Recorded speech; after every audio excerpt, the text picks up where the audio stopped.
The city skyline shimmered with gold as the sun dipped behind the high-rises, casting long reflections across the wet pavement.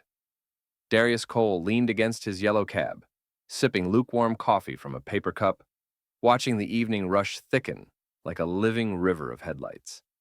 He'd been driving for nearly 10 hours straight. His back ached, his eyes burned, but he still managed a faint smile as a jazz tune hummed from his radio. Miles Davis, soft and steady. For Darius, driving wasn't just work, it was meditation, a rhythm, a way of understanding people. He'd been a cab driver in Atlanta for 12 years. Before that, he'd worked 2 factory jobs and even tried construction. But here, behind the wheel, he'd found something simple: control. No boss breathing down his neck, no coworkers with grudges. Just him, his cab, and the road. But that didn't mean he was free from judgment. As he wiped down his dashboard, a sleek black car pulled up nearby. A couple stepping out, elegant and glowing in expensive clothes. The man wore a tailored navy suit, the woman a white silk dress that shimmered under the streetlights. They looked like they belonged to a different world, one that rarely saw men like Darius, except in service uniforms. "Taxi?" he called, opening his door and gesturing politely. The woman glanced at him, then at her husband. Her smile faltered. Um, maybe we should wait for another one," she murmured. Darius heard it, not loud, but clear enough. The man looked uneasy. "Yeah, let's grab one of the company cars," he said quickly. "It'll be cleaner." Darius froze. His cab was spotless. Air freshener, polished seats, dashboard gleaming. Cleaner than most rides in the city. But they weren't talking about clean. They stepped aside as another cab, older, dented, driven by a young white driver, pulled up. Without hesitation, the couple slid inside. Darius stood there in silence, hands gripping the doorframe. He didn't say a word. Didn't need to. The sound of the other cab pulling away said it all. He sat back behind the wheel, eyes on the rearview mirror, his own reflection looking back at him. Calm, composed, but tired. Not of the job, of the assumptions. He turned the key, the engine purring softly, and whispered to himself, "Someday, they'll wish they'd taken this ride." 2 hours later, the city had quieted. Rain began to fall, tracing streaks down the windshield. Darius pulled over near a coffee shop, where other drivers often met during their breaks. Inside, the air was thick with caffeine and exhaustion. At the back table, Reggie, another cabbie, waved him over. "Cole, man, you look like you've been hit by Monday twice." Darius chuckled and sat down. "Something like that." Reggie leaned forward. "Let me guess. Another customer looked at you, looked at the car, and decided they'd rather walk?" Darius smiled faintly. "You ever get used to it?" Reggie shook his head. "Nah, you just stop caring." "Maybe," Darius said, staring out the window. "But I don't just want to stop caring. I want to change it." Reggie laughed. "Change what, man? People gonna think what they think." "Yeah," Darius said quietly, "until someone shows them they're wrong." Reggie frowned. "You talking like a preacher." "What you mean?" Darius leaned back, eyes distant. "I've been saving, working extra shifts. I've got enough to buy a second car, maybe a third by next year, and if I can do that..." Reggie blinked. "You mean..." "Yeah," Darius said, his voice steady now. "Start my own fleet. Hire drivers. Build something that's mine." Reggie whistled. "Man, that's big." Darius smiled faintly. So were their doubts. He finished his coffee, stood, and adjusted his jacket. It's time people learned that the man behind the wheel isn't always who they think he is. As he walked back to his cab, the rain had stopped. The streetlights reflected on the wet asphalt like golden veins. He climbed into the driver's seat, placed both hands on the steering wheel, and smiled. Every great journey started with one ride, and for Darius Cole, his wasn't just about getting passengers from point A to B. It was about driving straight through the roadblocks that others built in their minds. A pale January sun hung low over Atlanta, turning the city into a map of long shadows and cold light. Darius Cole had moved his alarm back to 4:45 a.m., trading an hour of sleep for an extra morning airport run. More runs meant more tips. More tips meant one thing: the second car. He'd been saving for 2 years already. A separate account labeled Fleet Fund, a spreadsheet color-coded with goals and deadlines. He'd cut back on everything: cable, takeout, even his weekend basketball games with the guys. The number in that account looked decent now, but the gap between decent and down payment for a commercial fleet loan was a canyon. At 6:10 a.m., he eased into the taxi queue at Hartsfield-Jackson. Engines idled like a choir, clearing their throats. The radio crackled. Drivers traded weather tips and gripes. When Darius's turn came, a family with 2 suitcases slid in. "Good morning," he said, warmth in his voice. 12 minutes later, he had his first fare of the day and $2 extra folded under the receipt. Small things, brick by brick. By noon, he'd finished 4 airport runs and a midtown pickup that tipped 20 in cash. He parked outside a credit union on Peachtree, exhaled, and checked the crease of his shirt sleeves. Then he grabbed his folder. Business plan, projected cash flow, maintenance schedule, insurance quotes, driver recruitment outline. He'd laminated the cover himself. It wasn't fancy, but it was professional. Inside, the loan officer, a young man with a haircut sharp enough to slice paper, scanned the top page and smiled with the bare minimum of his mouth. "So, you're seeking a small business expansion loan?" "Yes, sir," Darius said, sitting tall. "Second vehicle to start, a third by Q4 if metrics hold." "Your credit looks fine," the man said, drawing out the word. "But you've got limited collateral. No property, no cosigner." He tapped the margin with a manicured nail. "Transportation is high risk, Mr. Cole." "I've driven 12 years without a single accident claim," Darius replied evenly. "My maintenance records are logged to the mile." The smile didn't change. "The board prefers more diversified profiles." Darius let the silence sit. He'd learned to hear what people weren't saying. The officer slid the folder back, palms up, as if it weighed too much to hold. "Try again in 6 months." He tried a different bank uptown the next week, a commercial lender the week after that. At one meeting, the woman across the desk scanned his plan and asked, "And who wrote this for you?" As if the numbers had too much order for his hands. Another asked if he'd considered sticking with what you know, driving, until he saved more. The word they didn't say out loud circled like a hawk. No. That night, a light rain brushed the windshield, while he sat outside his apartment, headlights off, engine clicking cool. The spreadsheet waited on his phone like a stubborn riddle. He could feel the old weight on his chest. Not the grind, not the hours, but the staring. The kind that measured him first and believed him last. He unlocked the door of Bluefinch Coffee for his night pickup with Reggie, who had asked for a lift home. Inside, the barista with the hoop earrings, Ava, was closing up. She'd seen Darius enough mornings to know his order by the sound of his footsteps. "You look like you fought a banker and lost," she said, snapping a lid on a to-go cup. "2 bankers," he said, managing a smile. "They tag-teamed me." Reggie slid onto a stool.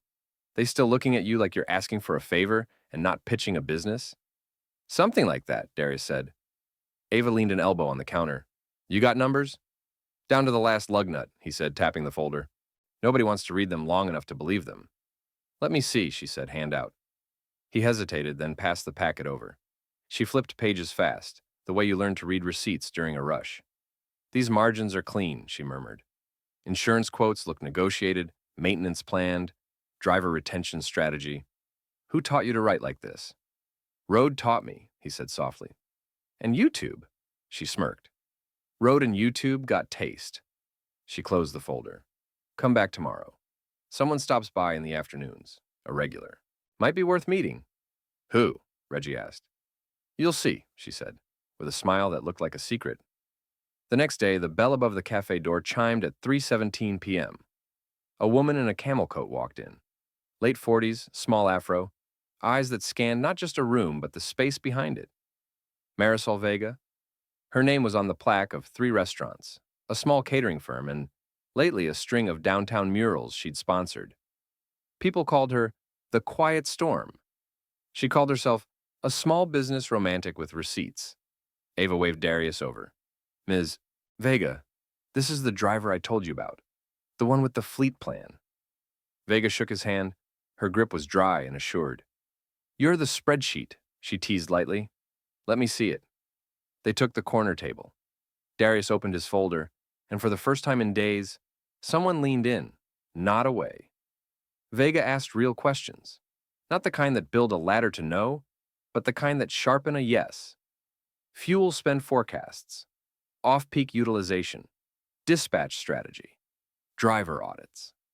You'll need a dispatch app, she said. She skipped the cheapest one. They nickel and dime your drivers on fees until they quit. I priced 2 mid-range platforms, Darius said, flipping to a tab. This one scales to 5 vehicles without killing cash flow. Vega smiled. You did your homework. He nodded. I don't have a safety net. Homework is the net. She sat back thinking. Here's your real problem. Collateral. They don't see what you've built because it's not in a portfolio. It's in your head, your habits, and your next 5 months' mileage.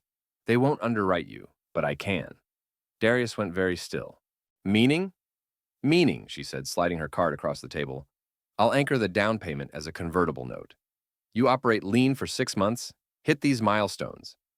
She tapped 3 lines he hadn't labeled milestones, but they were, and I'll match for car number 3. Fail to hit them and you keep the second car, but buy me out at a modest premium over time. I don't like owning people's dreams. I like fueling them. He swallowed. Why me? Because you walked in here with numbers, not excuses, she said. Because you didn't talk about what you deserve. You showed me what you'll deliver. And because I've been the person on the other side of the desk hearing no from someone who couldn't see past me. Ava grinned behind the counter like she'd scripted the scene. Reggie, who'd wandered in mid-pitch, stood there open-mouthed. So, we celebrating or what? Vega extended her hand again. We'll do it properly. Bring me your EIN, insurance binder, and vendor agreements. I'll have my attorney draft the note. You're buying a car next week. Darius held her handshake an extra heartbeat. I won't let you down. She shook her head. Don't say that. Just show me. 7 days later, under a pale sky that smelled like cold metal and new starts, Darius ran his palm along the fender of a spotless late-model Toyota Camry hybrid in company yellow. He'd negotiated fleet vinyl at cost, installed the meter, and had the GPS cradle set like a cockpit instrument. The car smelled like promise and a hint of citrus from the detailer. He snapped a photo, then another from the sidewalk with both cars in frame, car 1 and car 2, parked nose to nose like boxers touching gloves. He texted the picture to Ava and added, Milestone 1. Dispatch goes live Friday. She replied with a single word, driving. That afternoon, he met his first hire, Terrell, a soft-spoken veteran with 8 years behind the wheel and a spotless record. Darius handed him a crisp polo with the company logo he'd mocked up in midnight hours. Coal City Cab. Clean letters, quiet pride. Uniform? Terrell said, smiling. Standard we set for ourselves, Darius said.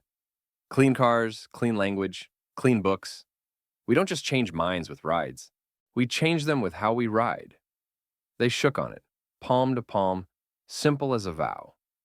2 weeks later, the Peachtree Hotel doorman whistled for a cab. The lobby disgorged the same rich couple from that first night. Navy suit, white silk dress, the air of people who believe the road straightens for them. They looked left and right. 2 cabs rolled up. One had a dented quarter panel and a driver lighting a cigarette. The other gleamed, Coal City Cab. Darius at the wheel, cap low, posture easy. The doorman reached for the gleaming handle. The woman hesitated, a flash of old habit. The man glanced from Darius's face to the spotless interior, to the logo on the door, to the driver's mirror where a small frame held 2 permits and 1 short line of text. Owner-operator, D. Cole. Something in his expression softened. We'll take this one, he said, opening the rear door for his wife. They slid in.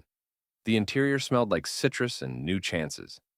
Good evening, Darius said, eyes on the mirror, voice calm. Where to? Midtown Arts Center, the man answered. And thank you. They rode mostly in silence. Halfway there, rain began to bead on the glass, city lights turning to watercolor. The woman stared at her reflection, then at Darius's name on the permit again. Owner, she read under her breath, like a confession to herself. At the curb, the meter clicked. The man handed over his card. Beautiful car, he said. Company fleet? Darius nodded once. Yes, sir. Belong to a big outfit? Darius met his eyes in the mirror. It will. The receipt printed crisp and warm. The man took it like a note passed in class. They stepped out under the awning, the doorman raising an umbrella. The woman turned back. "Good night," she said, not polite, respectful. Darius eased into traffic, a smile ghosting his mouth. 2 cars now, soon 3, then 5. He could feel it, the road bending just a hair towards someone who'd refused to stop driving. At a light, his phone buzzed on the dash. Dispatch. New booking. Coal City Cab, 2, requested for airport at 6:01 a.m. Terrell had already accepted. System working. Miles to go. He tapped the horn once, friendly, as a cyclist slid past, the city opening like a map of possibilities. The rain thickened. The wipers kept time like a metronome. In the rear view, his own eyes looked back at him, steady, hungry, ready. The next chapter wasn't a dream anymore. It had an EIN, a note, 2 cars, and a name on the door. Coal City Cab was moving, and the city was starting to notice. The next few months turned into a blur of long nights, hard choices, and quiet wins.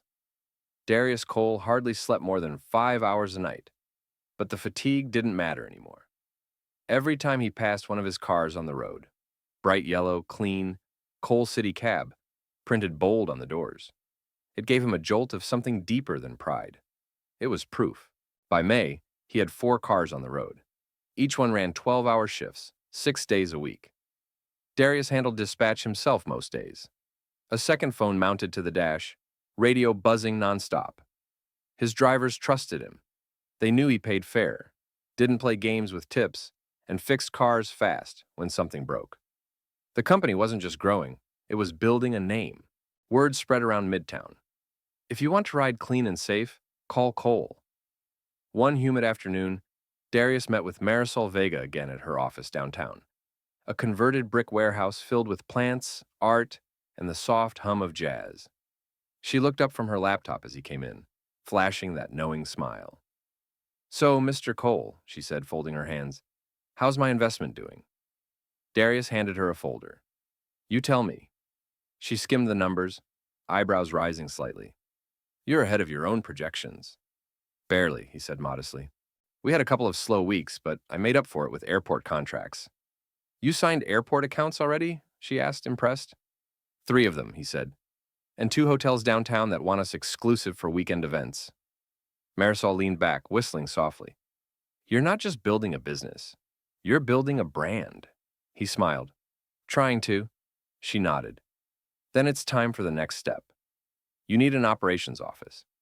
Somewhere your drivers can check in, get maintenance, paperwork, uniforms. Not just a name on a door. A home base." Darius blinked. "That's a big step." "Big steps are how you keep moving forward," she said, eyes twinkling. "Don't make the mistake of playing small because people once told you to." Her words hit him like sunlight breaking through clouds. He thought about every moment someone had looked past him, every no dressed up as maybe later. He wasn't going to wait for later anymore. That weekend, he found a small garage for rent on the east side. Old, dusty, but solid. The sign out front still read, "Benny's Auto and Tire," but Darius could already see it in his head. Yellow walls, a counter with the Coal City Cab logo, a row of cars lined up under bright lights. He scraped together the first month's payment and signed the lease the same day. Reggie and Terrell helped him paint on a Sunday morning, music blasting from a cracked speaker. "Man, this is wild," Reggie said, wiping sweat from his brow. "You really did it." Darius grinned, rolling the yellow paint along the wall. "We did it." By Monday, the space had a front desk, a cheap coffee machine, and a whiteboard with the week's routes.